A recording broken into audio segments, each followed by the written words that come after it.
how to fix GCash app no internet connection not working. So if the GCash app is showing no internet connection and not working, try these steps to fix it. Step number one, check your internet. So make sure your Wi-Fi or mobile data is turning on.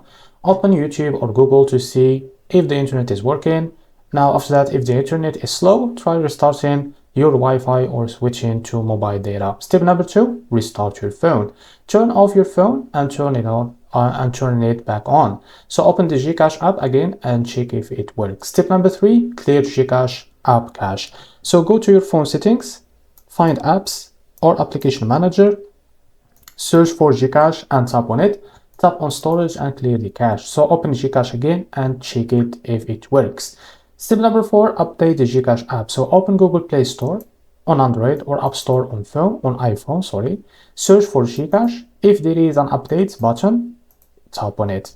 So step number five, check if GCash is down. Sometimes GCash has server problems. Go to Facebook or Twitter and check if GCash posted any updates. If GCash is down, wait for them to fix it. Step number six, reinstall the GCash app. Delete the GCash app from your phone. Download it again from Play Store or App Store if you use the iPhone. After that, log in and check if it works. Step number seven and the last, contact the GCash support. So this is the last step and the last solution. If nothing works, contact GCash support, go to GCash Help Center in the app or visit their website. Try these steps one by one and your GCash app should work again. So this is how to fix GCash app no internet connection not working. So if you found this very helpful, please like and subscribe. See you in the next video.